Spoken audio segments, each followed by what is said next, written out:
Hello বন্ধুরা, আমি দীপু। আপনারা দেখছেন দীপু পাখির দুনিয়া। আশা করি আপনারা ভালো আছেন। ভালো আছে আপনার লফটের এবং খাঁচার পাখিগুলো। আজকে নতুন একটা বিষয় নিয়ে চলে এলাম।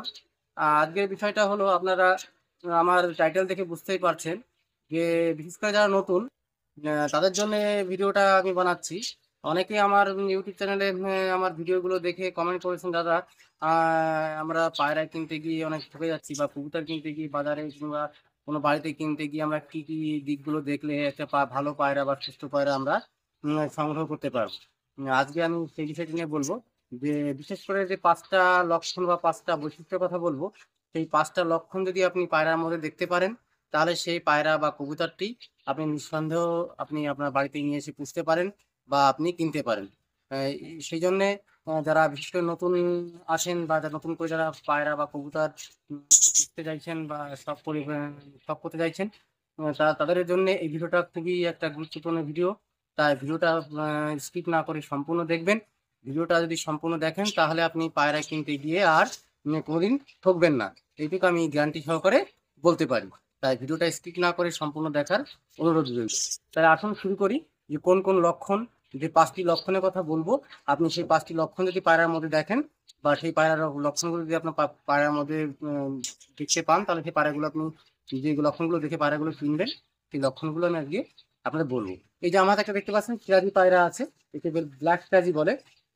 আমি এই পায়রা দিয়ে আপনাদের সব বুঝিয়ে দেবো। প্রথমত আমি বলি, যে আপনারা বাজারে বা হাটে পায়রা কিনতে গেলে, কোনো বাড়িতে পায়রা কিনতে গেলে যে দিকগুলো আপনারা দেখবেন প্রথমে। ধরুন আপনি কোনো বাজারে বা কোনো হাটে পায়রা কিনতে গেলেন, সেখানে কি করবেন? আপনি ধরুন কোনো পায়রা পছন্দ হলো, আপনি প্রথমে দেখবেন, বাজারে তো আপনার খুব সম্ভবত খাঁচার মধ্যেই থাকে। আপনি দেখবেন পায়রাটা ছটফট করছে কিনা, মুভমেন্ট করছে কিনা। পায়রাটা যদি এক জায়গায় চুপ করে দাঁড়িয়ে থাকে, তাহলে বুঝতে হবে পায়রাটার মধ্যে কোনো সমস্যা আছে, সেই পায়রাটা সংগ্রহ করা যাবে না। যে পায়রাটা অ্যাক্টিভ আছে, অর্থাৎ চলাফেরা করছে, নড়াচড়া করছে, খুব চঞ্চল হয়ে আছে, আপনি সেই পায়রাটা চুজ করবেন। এবার কি করবেন?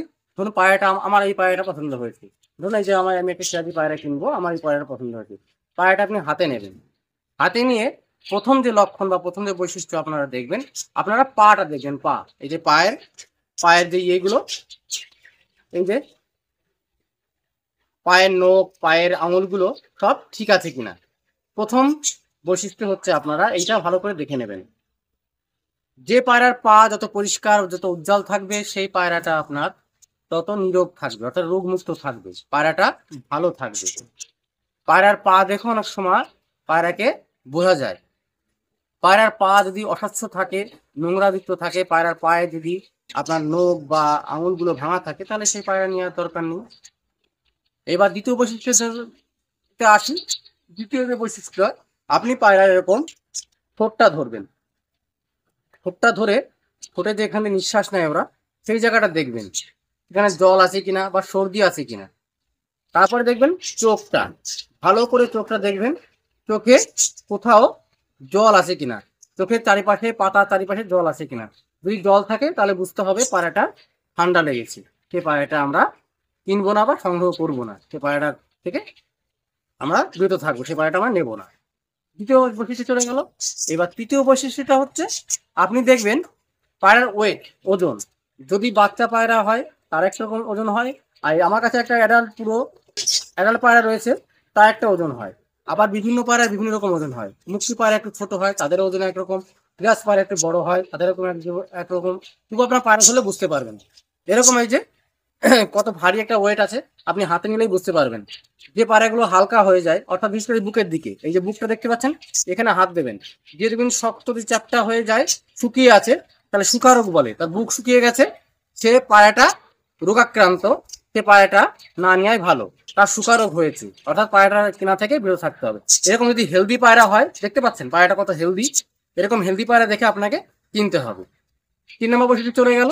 তাহলে আপনার পায়রা কেনার সময় কি করবেন? আপনারা দেখবেন পায়রার ওয়েটটা কিরকম। বাচ্চা পায়রা একরকম ওয়েট হয়, সেমি অ্যাডাল্ট পায়রা একরকম ওয়েট হয়, আর আপনার অ্যাডাল্ট পায়রা একরকম ওয়েট হয়। আপনারা সেটা ভালো করে দেখে নেবেন। যে বুকের কাছটা এমন শুকিয়ে আসে বা হাড় বেরিয়ে যায়, সাদা দেখা যায়, বুকটা দেখা যায়, এই যে বুকটা দেখা যাচ্ছে না, কত সুন্দর একটা স্বাস্থ্যবান পায়রা। আপনারা এরকম স্বাস্থ্যবান পায়রা দেখে কেনার চেষ্টা করবেন। এরপরে দেখাই, এরপরে বৈশিষ্ট্য হচ্ছে 4 নম্বর বৈশিষ্ট্য। আপনারা কি করবেন, এই যে ও যেখানে পটি করে এই পটি দাঁতটা ভালো করে দেখে নেবেন। যেখানে পটি করে সেই পটি দাঁতটায় ভেজা আছে কিনা বা সবুজ বা চুনা পায়খানা এই পটি দাঁড়ে লেগে আছে কিনা। যদি লেগে থাকে বা জায়গাটা ভেজা থাকে, পালকে যদি পায়খানা বা পটি লেগে থাকে, তাহলে বুঝতে হবে পায়রাটার সবুজ বা চুনা পায়খানা হয়েছে, পায়রাটা ডায়রিয়া হয়েছে। তাহলে সেই পায়রাটা কিনা থেকে আপনাকে বিরত থাকতে হবে। এটা হলো 4 নম্বর পয়েন্ট। এই 5 নম্বর পয়েন্ট, আরো কিছু পয়েন্ট আছে, আরো কিছু বৈশিষ্ট্য আছে। যেরকম আপনার ডানাগুলো আপনাকে এরকম মেলে দেখে নিতে হবে এই ডানাগুলো সব ঠিক আছে কিনা। ডানাগুলো যদি ভাঙা থাকে তাহলে উড়াতে প্রবলেম হবে, উঠতে পারবে না পায়রা। ডানাটাকে আপনাকে দেখে নিতে হবে। বাজারে তো আর আপনি উড়িয়ে দেখে নিতে পারবেন না। কোনো বাড়িতে গেলে আপনি বলবেন পায়রাটাকে ছাড়ুন, পায়রাটাকে উড়িয়ে দেখে নিতে পারলে তাহলে আপনি সহজে আর ডানা দেখা লাগবে না। কিন্তু বাজারে গেলে আপনাকে দেখে নিতে হবে যে ডানাগুলো, দুটো পায়ের ডানাগুলো সব ঠিক আছে কিনা। এবার আপনি যদি যে পায়রা কিনবেন, ধরুন বাচ্চা কিনলে একরকম, সেমি অ্যাডাল্ট কিনলে একরকম, আবার অ্যাডাল্ট কিনলে একরকম। আমি আপনাদের সাজেশন করব, যদি আমার মতে আপনারা পায়রা কিনতে চান, সবসময় সেমি অ্যাডাল্ট পায়রা কেনার চেষ্টা করবেন। বাচ্চা কিনলে কি হয়, মেল ফিমেলের সমস্যা হয়, বড় হয়ে আপনাকে আবার যদি দুটো মেল হয়ে যায় তাহলে আপনাকে ফিমেলের চেষ্টা করতে হবে, আবার দুটো ফিমেল হলে একটা মেলের চেষ্টা করতে হবে। তাই বাচ্চা পায়রা কেনার থেকে আমি মনে করি সেমি অ্যাডাল্ট পায়রা, অর্থাৎ যে পায়রার 7 থেকে 8 পর হয়ে গেছে সেই পায়রা। এবার অনেক দাদাভাই প্রশ্ন করেছেন, দাদা পায়রার পর কি করে বুঝবো কয় পরের পায়রা? আমরা তো জানি না, আমার নতুন। আমার চ্যানেলে ভিডিও দেওয়া আছে, আপনারা চাইলে সেখানে দেখে নিতে পারেন। আমি সেখানে সুন্দর করে বলে দিয়েছি পায়রার পর কিভাবে গণনা করা যায়। পায়রার পর গুণে আপনারা বুঝতে পারবেন যে কোনটা সেমি অ্যাডাল্ট, কোনটা বেবি, কোনটা অ্যাডাল্ট। অ্যাডাল্ট পায়রার পর 10 পর কমপ্লিট হয়ে যায়। আর সেমি অ্যাডাল্ট পায়রাগুলো কোনগুলো হয়, 6 পর 7 পর যেগুলো কমপ্লিট হয় সেগুলোকেই সেমি অ্যাডাল্ট পায়রা বলে। আর বয়সের দিক থেকে যদি বলেন, 3.5 থেকে 4 মাস হয়ে গেলেই সেটা সেমি অ্যাডাল্ট হয়ে যায়। আর একটা পায়রা 6 মাস বয়স হলে অ্যাডাল্ট হয়। তাই আপনাদের খেয়াল রাখতে হবে বাজার থেকে কেনার সময় যে সবসময় সেমি অ্যাডাল্ট পায়রা।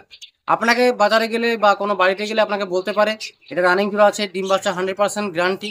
আমি বলবো না যে বাজারে সব পায়রা খারাপ বা কোনো বাড়ি থেকে পায়রা নেবেন সে পায়রাও খারাপ। তবে আপনার সব থেকে ভালো হয়, ধরুন আপনাকে রানিং জোড়া বলে বাজার থেকে এক জোড়া পায়রা নিয়ে আসলেন, সেই দোকানদার বললো এটা ডিম বাচ্চা রানিং আছে, আপনি নিয়ে যান। আপনি বাড়িতে নিয়ে আসলেন, নিয়ে এসে দেখলেন বাড়িতে ডিম বাচ্চা করছে না, তখন কিন্তু আপনার সমস্যা হবে, সে পায়রা ডিম বাচ্চা হবে না। তাই সেমি অ্যাডাল্ট নিলে কি হবে, সেই সমস্যা কিন্তু হবে না। বাড়িতে নিয়ে এসে 2-1 মাস পুষলেন, পায়রাটা অ্যাডাল্ট হয়ে গেল, তারপরে সে ডিম বাচ্চা করলো, আপনার বাড়ির পরিবেশের সঙ্গে সে মানিয়ে নিল। কারণ রানিং পায়রা অনেক সময় বাড়িতে নিয়ে এসে সহজে তারা মানিয়ে নিতে পারে না এবং ডিম বাচ্চাও অনেক সময় করে না। তাই সেমি অ্যাডাল্ট পায়রা নিলে সেই ভয়টা থাকে না, ডিম বাচ্চা না হওয়ার কোনো সমস্যা থাকে না। আর অনেকে কি করে, বাড়িতে ভালো ডিম বাচ্চা করছে না, ডিম পারছে না বা ডিম ফুটে বাচ্চা হচ্ছে না, সেই পায়রাগুলো সেল করে দেয় কম দামে। তাই আপনাকে কিন্তু সেইগুলো দেখে নিতে হবে। সব থেকে ভালো হয় যারা একটু অভিজ্ঞতা আছে, পায়রা পড়ছেন যারা, তাদেরকে নিয়ে গিয়ে আপনি যদি পায়রা কেনেন বা পায়রা সংগ্রহ করেন, তাহলে কিন্তু পায়রা কিনে আপনারা ঠকবেন না। তাহলে আপনারা বুঝতে পারলেন আমার ভিডিওর মাধ্যমে আমি বুঝিয়ে দিলাম যে কোন পায়রাগুলো আপনারা কিনবেন আর কোন পায়রাগুলো আপনারা কিনবেন না। এই বৈশিষ্ট্যগুলো যদি আপনারা ফলো করেন, যে 5 থেকে 6টা বৈশিষ্ট্য কথা বললাম, এই বৈশিষ্ট্য বা লক্ষণগুলো যদি পায়রার মধ্যে না দেখেন, তাহলে সেই পায়রাটা নিঃসন্দেহে একটা ভালো পায়রা। পায়রার চোখও কিন্তু একটা ভালো পায়রার বৈশিষ্ট্যের কথা বলে। এই যে পায়রার চোখটা দেখতে পাচ্ছেন, এই পায়রার চোখ যত উজ্জ্বল, যত পরিষ্কার হবে চোখটা, সে পায়রা তত ভালো ব্লাড লাইনের, অর্থাৎ তার মা বাবা ভালো ব্লাড লাইনের পায়রা। পায়রা নীরব এবং নিঃসন্দেহে একটা ভালো পায়রা। পায়রার চোখও কিন্তু অনেক কিছু বলে দেয়। তাই আপনাকে কিন্তু এইসব বিষয়ে খেয়াল রাখতে হবে। প্রথমে আপনাকে দেখতে হবে, আমি আরেকবার বলে দিই, প্রথমে দেখবেন পায়ের আঙুলগুলো সব ঠিক আছে কিনা। 1 নম্বর পয়েন্ট, পায়ের আঙুলগুলো সব ঠিক থাকে, তাহলে 1 নম্বর পয়েন্ট চলে গেল। 2 নম্বর পয়েন্ট আপনাকে কি দেখতে হবে, ঠোঁটটা ভালো করে দেখবেন। ঠোঁটের যেখানে নিঃশ্বাস নেয় সেখানে সর্দি বা ভেজা আছে কিনা। তারপর চোখ দেখবেন, চোখটা ভেজা বা জল পড়ছে কিনা, চোখের পাশের পালকগুলো ভেজা আছে কিনা, তাহলে কিন্তু বুঝতে হবে সে পায়রা সর্দি লেগেছে, সে পায়রাটা কেনা থেকে বা সেই কবুতরটা কেনা থেকে বেরো থাকতে হবে। 2 নম্বর গেল। 3 নম্বর আমি বললাম যে আপনার বডি শেপ, বডি ওয়েট দেখতে হবে। পায়রাটা বয়স অনুযায়ী বডি ওয়েট দেখতে হবে। অ্যাডাল্ট হলে ভালো ভারী হবে, ওয়েট হবে। আর পায়রাটা যদি হালকা শুকিয়ে যায়, এইখানে বুকটা দেখা যায়, বুকের এখানে যদি চ্যাপটা হয়ে যায়, শুকিয়ে আছে, সেই পায়রাটা কেনা থেকে বিরত থাকতে হবে, কারণ সেই পায়রাটার শুকা রোগ হয়েছে। বুক দেখা যাবে, বুক শুকিয়ে যাবে, সেই পায়রাটা কেনা যাবে না। আর তারপরে পয়েন্ট কোনটা বললাম? তার পয়েন্ট বললাম যে হচ্ছে পটি। যেখান দিয়ে পটি করে পায়রা, সেই পটির দিকটা ভালো করে দেখতে হবে যে সেখানে পরিষ্কার আছে কিনা, সেখানে পটি লেগে আছে কিনা, সেখানে ভিজা আছে কিনা, পালকে পটি বা পায়খানা পায়রার লেগে আছে কিনা। যদি লেগে থাকে, ভিজা থাকে, তাহলে বুঝতে হবে পায়রাটার পটির সমস্যা হয়েছে, লুজ মোশন হয়েছে বা ডায়রিয়া হয়েছে, তাই পায়রাটা কেনা থেকে দূরে থাকতে হবে। আবার আমি আপনাকে বলেছি যে পায়রাটা যখন খাঁচার মধ্যে থাকবে, দেখবেন ওর ঘাড়, এই যে ঘাড়টা, অনেকে ঘাড় টাল থাকে, এরকম টাল হয়ে আছে কিনা, বা এক জায়গায় এরকম ঘুরছে কিনা, সেই পায়রাটা কিন্তু টাল রোগ হয়েছে। সেই পায়রাটা থেকে কেনা থেকে আপনাকে বিরত থাকতে হবে। এই সব দিকগুলো যদি আপনি লক্ষ্য করেন পায়রা কিনতে গিয়ে, তাহলে কিন্তু পায়রা কিনে আপনি আর ঠকবেন না। তাহলে বন্ধুরা, আজকের ভিডিওটা এখানে শেষ করছি। কথা হবে আগামী ভিডিওতে। আপনারা ভালো থাকবেন, সুস্থ থাকবেন। ধন্যবাদ।